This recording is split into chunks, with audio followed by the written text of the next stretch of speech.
હાલો જય દ્વારકાધીશ મિત્રો, કેમ છો બધા? મજામાં ને? સ્વાગત છે તમારું મારી ચેનલમાં.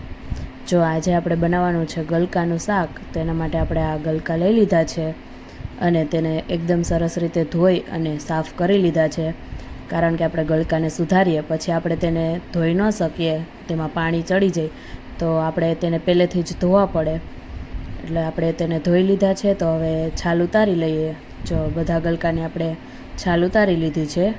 તો હવે તેને સુધારી લઈએ. તો બધા ગલકા આપણા સુધારાઈ અને તૈયાર થઈ ગયા છે. હવે આપણે શાક વઘારવાની તૈયારી કરીએ.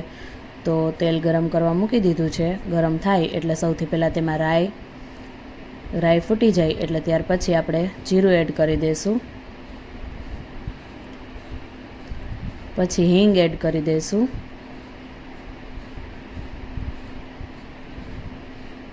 અને ત્યાર પછી જે આપણે ગલકા સુધાર્યા છે તેને એડ કરી દઈશું. થોડીવાર માટે આપણે ખાલી ગલકાને જ તેલમાં ચડવા દઈશું.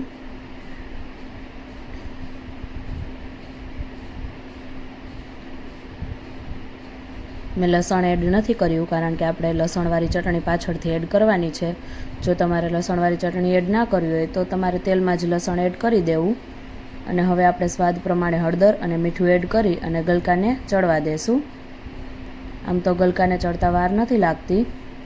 તેલમાં આપણે તેને થોડીવાર માટે ચડવા દઈએ તો શાક આપણું ખૂબ જ ટેસ્ટી બની અને તૈયાર થાય છે. તો તેને આપણે આ રીતે તેલમાં જ ચડવા દઈશું થોડીવાર માટે. અને જો બાજુમાં આપણા બાજરાના રોટલા પણ તૈયાર થાય છે.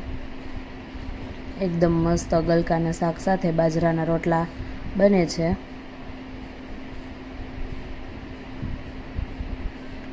કમેન્ટ કરીને જણાવજો કે કોને કોને ગલકાનું શાક અને બાજરાના રોટલા ભાવે છે.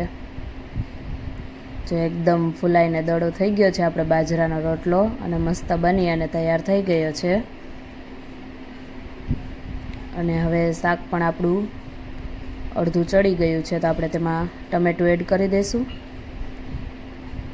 ટમેટું એકદમ ઓપ્શનલ છે. જો તમારે એડ ના કરવું હોય તો તમે સ્કીપ કરી શકો છો. આપણે શાકને થોડુંક કઠમીઠું બનાવવા માટે ટમેટું એડ કર્યું છે. અને ત્યાર પછી હવે આપણે જે લસણવાળી ચટણી બનાવી અને રાખી છે તેને એડ કરી દઈશું. તમારે જો આ રીતે ચટણી બનાવવી ના હોય તો તમે તેલમાં લસણ પણ એડ કરી શકો. લસણવાળી ચટણી આપણે એડ કરી દીધી છે. તેને થોડીવાર માટે આપણે સાઈડમાં આ રીતે તેલમાં જ રહેવા દઈશું એટલે તે એકદમ પાકી જાય. અને ત્યાર પછી આપણે તેને શાક સાથે મિક્સ કરી લેશું. તો મેં મિક્સ કરી લીધી છે ચટણી. અને હવે આપણે બધા સ્વાદને બેલેન્સ કરવા માટે થોડી ખાંડ એડ કરી છે. ટમેટું એડ કર્યું હતું એટલે શાકને એકદમ ખટમીઠું બનાવવા માટે થોડી ખાંડ એડ કરી છે. જો તમે ટમેટું એડ ના કર્યું હોય તો તમે ખાંડ પણ સ્કીપ કરી શકો છો. અને હવે ત્યાર પછી આપણે થોડુંક તેમાં પાણી એડ કરી દઈશું અને 2 થી 3 મિનિટ સુધી તેને કૂક થવા દઈશું. આપણે બાજરાના રોટલા સાથે શાક ખાવું છે એટલે થોડુંક રસાવાળું રાખ્યું છે.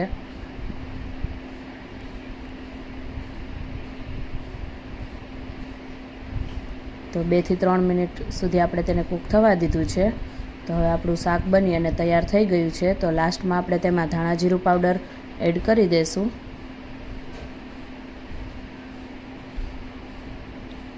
તો તૈયાર છે આપણું ગલકાનું શાક. ખૂબ જ ટેસ્ટી બનીને તૈયાર થાય છે અને એકદમ બાજરાના રોટલા સાથે ખાવાની ખૂબ જ મજા આવે છે. તો તમે પણ કમેન્ટ કરીને જણાવજો કે તમને રેસીપી કેવી લાગી અને કોને કોને બાજરાના રોટલા સાથે ગલકાનું શાક ભાવે છે કમેન્ટ કરીને જરૂરથી જણાવજો. વિડીયો ગમે તો લાઈક કરજો, શેર કરજો અને જો ચેનલમાં નવા હોય અને ચેનલને હજુ સુધી સબસ્ક્રાઈબ ના કરી હોય તો ચેનલને સબસ્ક્રાઈબ પણ જરૂરથી કરી દેજો. અને આવા અવનવા ગુજરાતી વાનગીઓના બીજા વિડીયો જોવા માટે એકવાર અમારી ચેનલની અવશ્ય મુલાકાત લેજો.